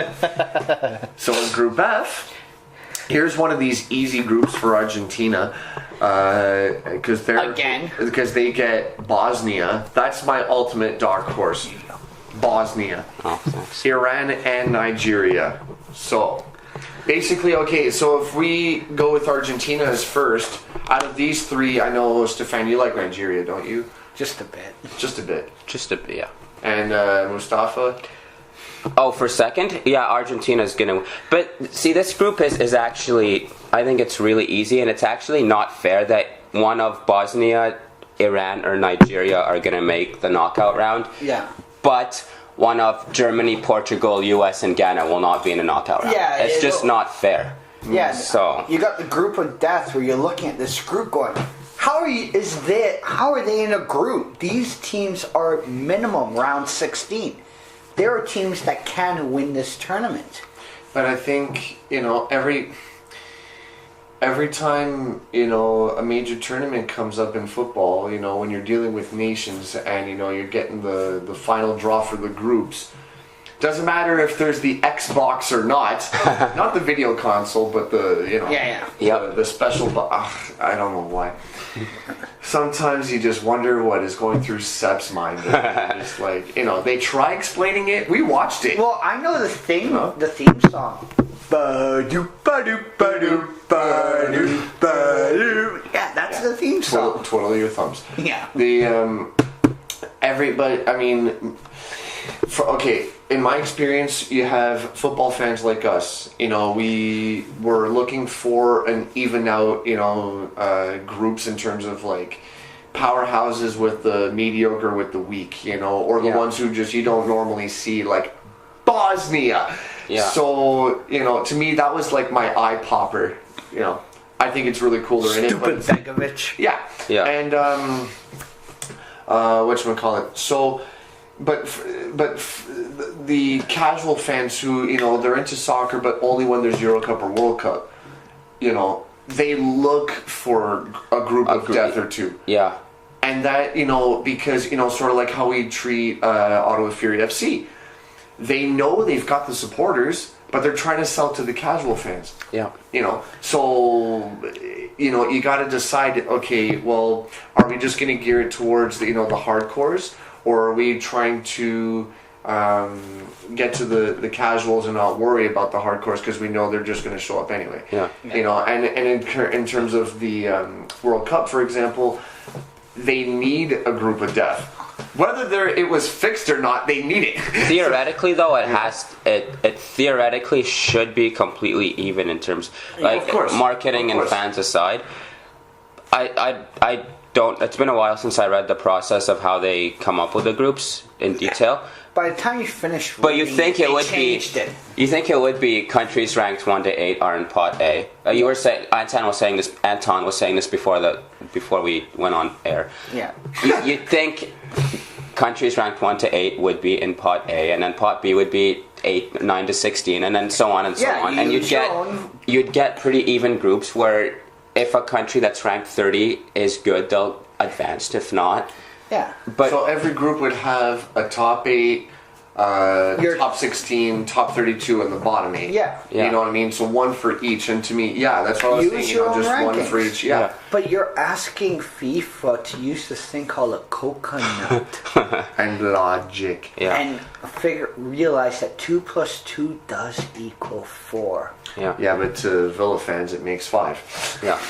Yeah. So getting back to Group F, I guess we'd agree that Argentina is going to win it, but Yeah. between Iran is happy to just be there. They'd Yeah, be like it's one of Canada. the- yeah. Oh, could you imagine if We're just here for the party. we got 3 guaranteed games. We don't fucking care. Yeah. So battle for second will be Nigeria and Bosnia, and I take Nigeria. Yeah. I'm actually, you Super know what? Eagles. Yeah. Yeah. No. Super Eagles. And I hope Begovic has a horrible World Cup. I think that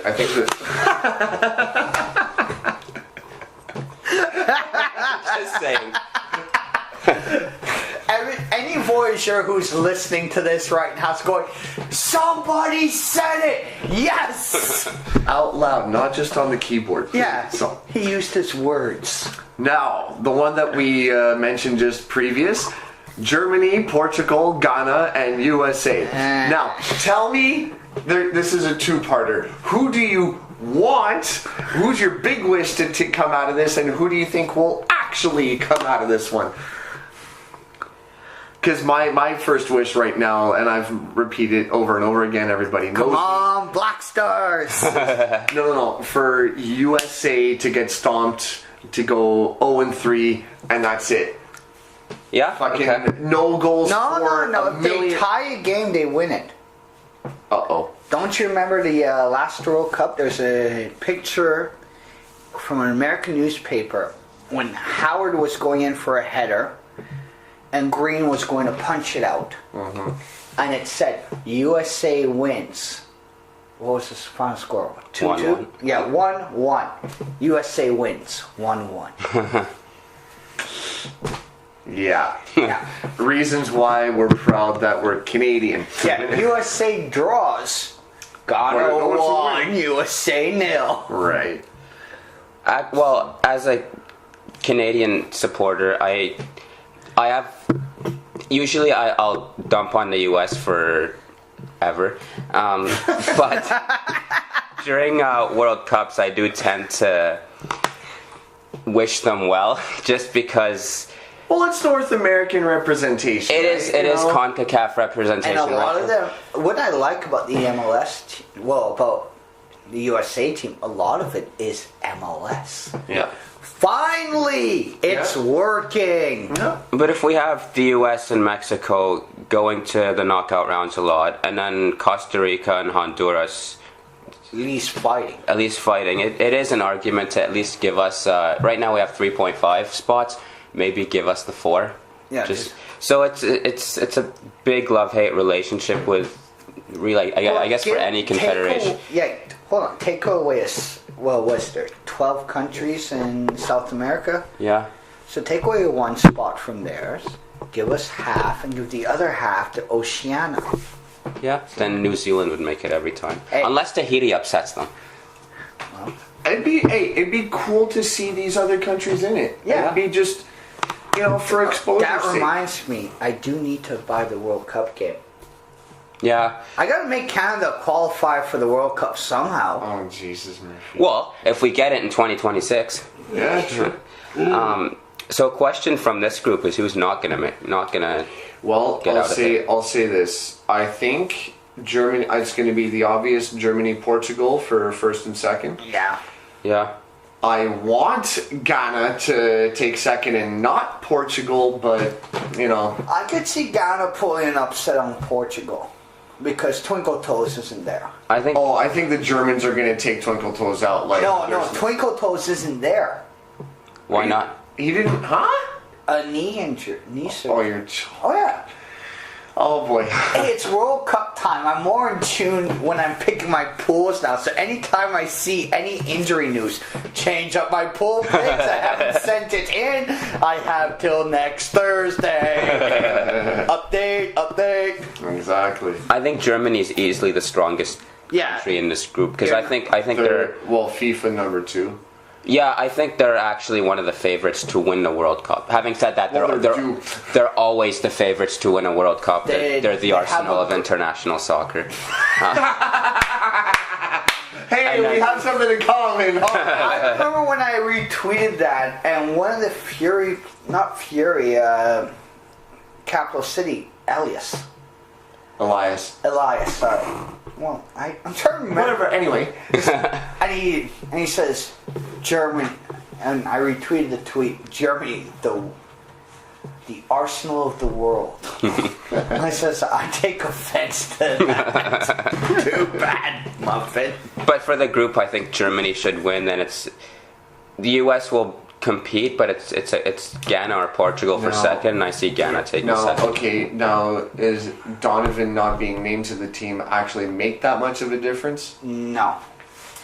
The MLS is so strong in keeping their American players, keeping their homegrown players, Which is great. Well, I don't At least have they got that much right. I don't have a problem with them trying to keep them, but if EPL clubs come knocking at the door, you say welcome in. If I don't know, Bristol Rovers in the conference or Luton Town in the 4th division come knocking at the door, you could say no, bye. Yeah. Right. If the big clubs come knocking, you encourage it, because that means top level clubs want our players. You're never going to beat the top level, so don't try.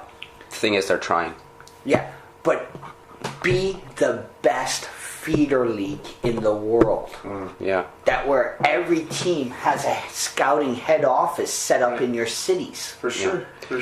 But Well, I think the issue is they are trying to be the top or a top league in the world. Yeah. Dempsey and Bradley, they got them to come to MLS because they want their best players in MLS. Mind you, they're going to lose because Guzan's on the team. see, They're screwed right there, back end. But no, it is group G. G is I'd say it's so the US I guess is still not strong enough to compete with the top end, really top end. Oh, no. So it's Ghana or Portugal but it's a for good second, and it's a good Stepping stone? good testing Yeah. ground for them. They can also one thing to keep in mind is the US has the longest travel of any team in the World Cup. So they have the shittiest group and the longest schedule, and that's gonna, because Brazil's a huge country. You actually don't realize it till you look at the map of Brazil. It's big. So they're gonna travel a lot. They're probably, I'd say, the weakest of the four. Although I don't know a lot about Ghana, but I do know they have decent depth. Portugal doesn't have depth, so I'd say Ghana over Portugal for second, and Germany wins it. Finally, in Group H, we have Belgium, who finally cracked the tournament after, being on the rise for the last few years. Always, knocking on the door but not walking through it. Finally, they've broken through and they've made the World Cup. So, but because Benteke's out now, people are kind of iffy if they're going to actually make a splash. Even though they've got Fellaini and company. Lukaku. Sorry. Lukaku. And Lukaku. But, okay, so Belgium with Algeria, Russia, and Korea Republic, but we all know it's South Korea. It's Korea. It's Korea, yeah. It's the real Korea. The one up north is just people pretending there's something. They're just guarding the place. Yeah. Not doing a good job. Okay, I got Russia taking it and Korea. Then Korea. Okay. I don't see Korea beating Russia because Russia's had a good squad. They fight constantly on the pitch. They're a workhorse team for sure. With the European teams.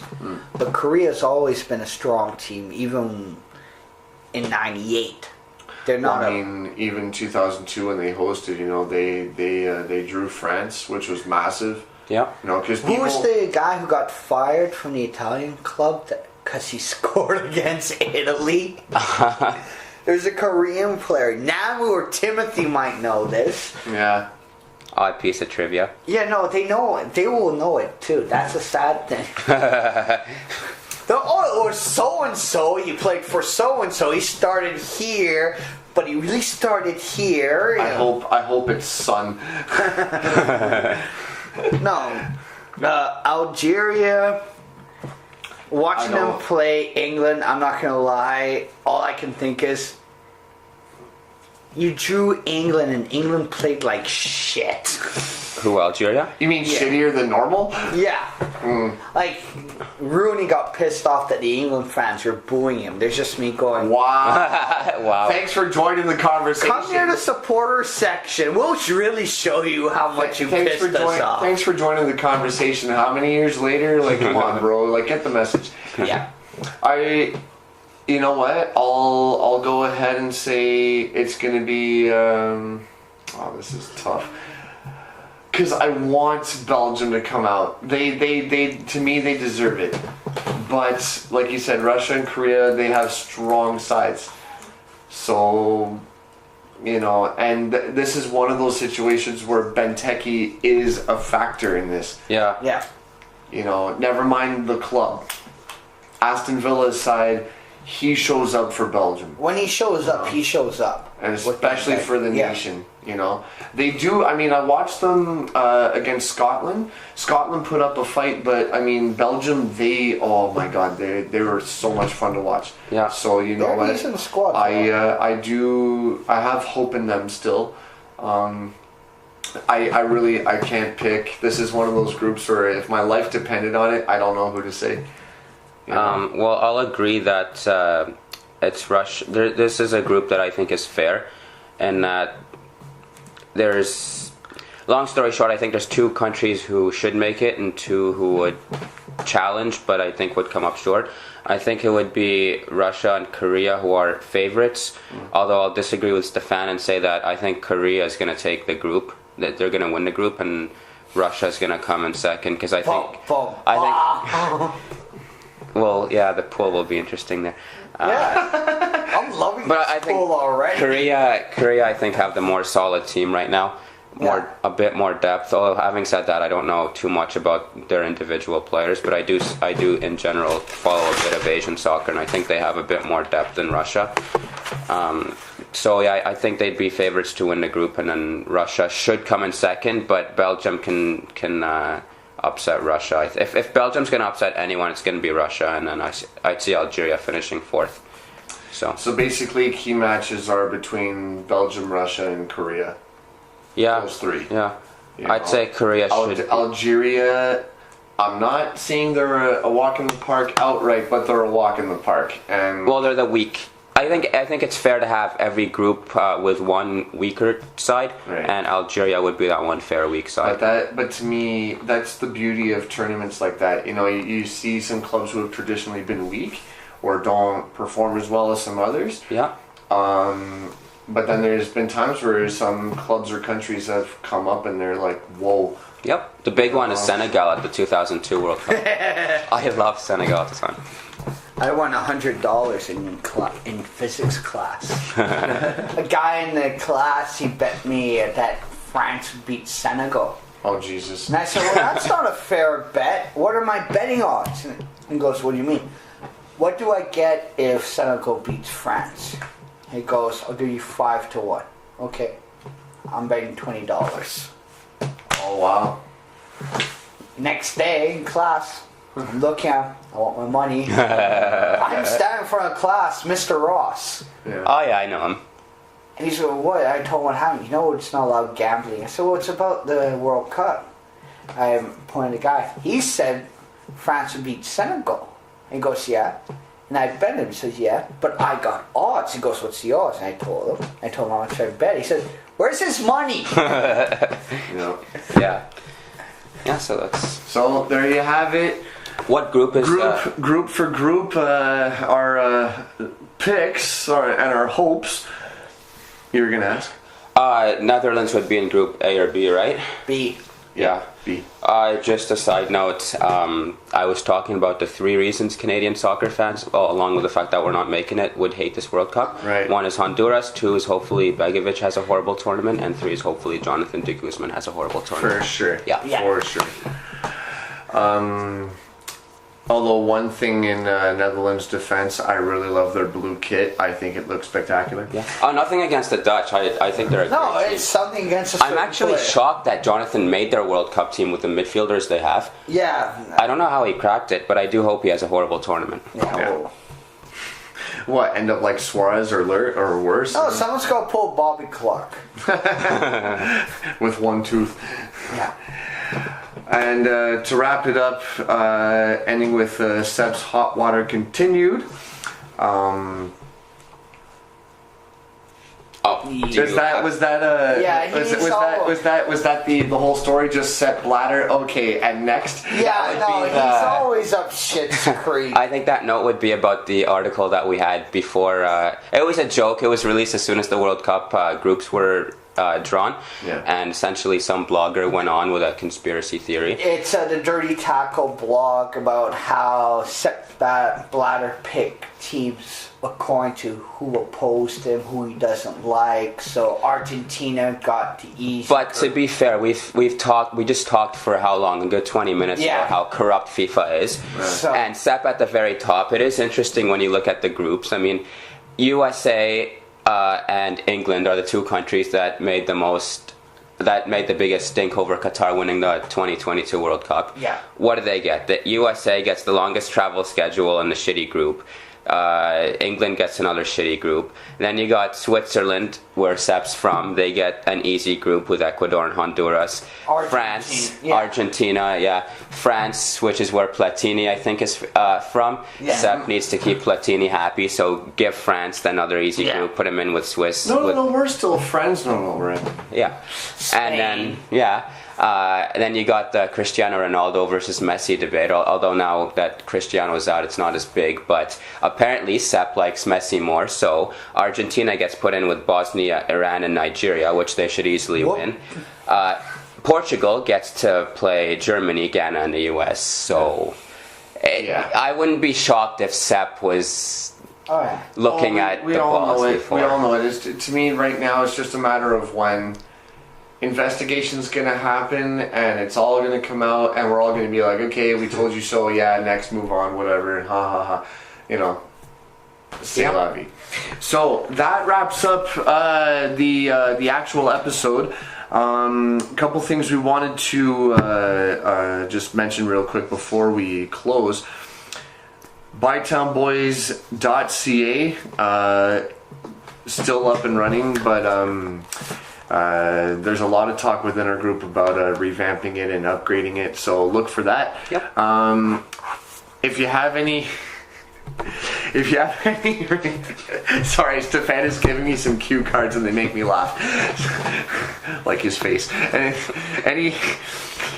Rocco. Hey guy. Hi. Any of you seen Undergrads before? You'll get it. If Haven't watch it. If any of you have any interest in our World Cup pool, it's $10 to enter. Yeah. Make your picks as to who's gonna advance matchups for the later stages. If you're correct on any of these, like if you're correct on who finishes first and second in the group versus if you're correct who gets matched up with who later on. Yep. And also if you pick whoever wins, you get points for all this. In the end, how are we going to do this? Money, no money, or is all the money going to go to the half. It's a 50-50. Okay, so half is going to go to our charity street soccer. Yeah. Okay, to the local branch in Ottawa, or just the whole? It's going to be to the Ottawa branch. Okay. I've heard from people how the local branch is working. It's not clean. Okay. But FIFA's still dirtier. Whatever. the money's still going to go to the charity, but we're going to go to the top and say we want it to be for Ottawa. Right. So the top of the charity will look at what's needed in Ottawa and run it from there. It's just to make sure that the charity still continues, because let's face it, it's the only footy charity in Ottawa. Okay. Yeah. So if you let's say if you win this World Cup pool, half of the money does go to the charity, but the other half goes to you. Yeah. you know, as being the winner. So bring as many friends in as you can, especially the hockey people and NFL people who don't follow FIFA. Yeah. Yeah. Just say they can win money if they play. And get them to pick teams. Fantasy soccer? What? Yeah, just pick a team to win. Yeah, honestly, that's all it is. Are we on closing? Because I have 2 points about Bytown Boys before we go Okay, to so closing. pause the advertising, Mustafa. Well, in addition to Stefan's World Cup pool, I did introduce another more player-centered Yeah. pool, which got amazing feedback on our Facebook group, which I guess we'll advertise in a second. But because of the amazing feedback, I guess we will be doing this pool as well, along with Stefan. So one is player-focused, the other is team-focused. The thing with that is we actually can't do anything till June 8th. So as soon as June 8th comes, we will be set up and we'll advertise it and people will be able to register and have fun on that as well. Second point is look for us at the Community Cup coming up. You guys can elaborate on that if you want. Yeah, the Bytown Boys have registered as a team for the Community Cup 2014 coming up on the 28th. It's a Saturday of June. All-day tournament at Brewer Park. Sign up for $10. We have the team on the Community Cup website. It's under my name, Anton Rudisella. As team leader, and the Bytown Boys is the team name. Obviously, we weren't going to come up with a goofy name. We're trying to, expand our own brand, also in conjunction with Ottawa Fury FC. Although, have we picked a color shirt yet, or are we just sticking to red? I think we're going to go to, we're going to mirror. I know we've debated it. We've had one of those epic 300 comment debates on one of our... I say we mirror the Fury home kits, which is a black and a whitish kit. Okay. Here's the thing. I got home and away Capital City kits, which are the same color. Well, soccer, because they're from Ottawa. Yeah. Now, if you have any interest in the pool, you can always give us money up front at any of our events.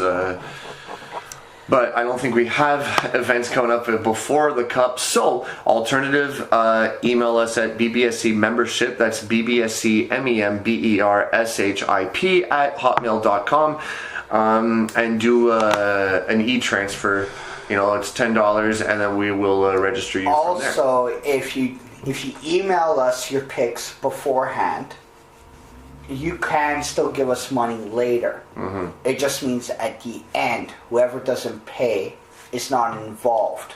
So, in the end, send us your picks, but make sure you get us your $10 before the World Cup final. I think we will have some events at the Black Irish for watching World Cup games. Mm-hmm. So you could always do it in person there if you want. Yeah, well, the Black Irish is being very nice to us. I know this is probably one of Anton's points that I'm cutting into. No, it's fine.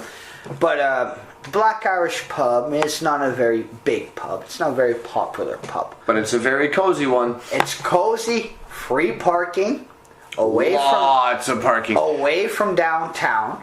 And if you're really hungry, just go to Subway next door. Yeah. I mean, they have some pretty good greasy bar food. I mean, Yeah, but if you want something healthy, you can always go to... Yeah, rabbit food, whatever. Yeah, 20 minutes, 10 minutes next door, eat your rabbit food. Yeah. And Although Anton's Subway's not the healthiest rabbit food. But anyway. What else is healthy in that area? In that whole region, I'm sure Subway's the healthiest. No, but they're not normally open on a Sunday, but they will for the World Cup. So we encourage everybody to be there, especially on the Sunday games, because they're opening more or less because we've been pushing them to be open. Right.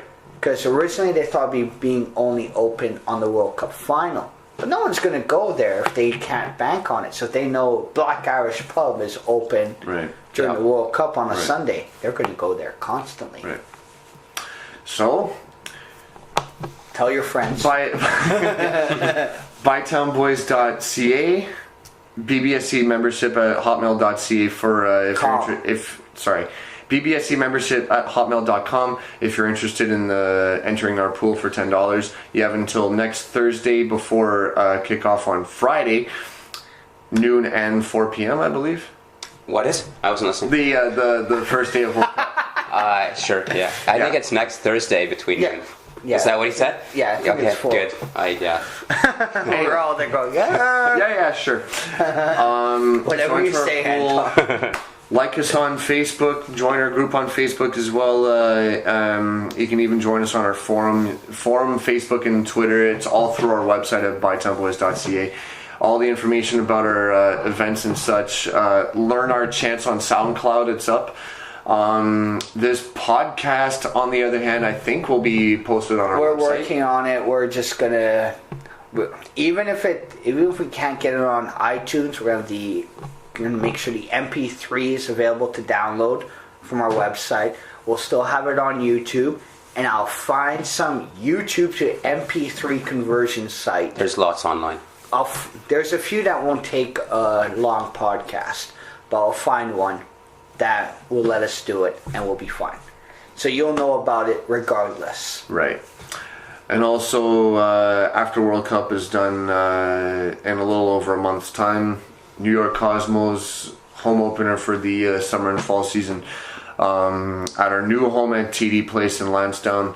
You'll hear a lot more about that in the later weeks leading up to it. And I think that's pretty much it. So for Mustafa, myself, and Stefan, thank you guys once again. This is the banter revived with the 2 villains and Vanier plus 1 gunner. Not in a supermarket. We've improved. So signing off, everybody. Thank you for listening, and we'll see you next time. Take care.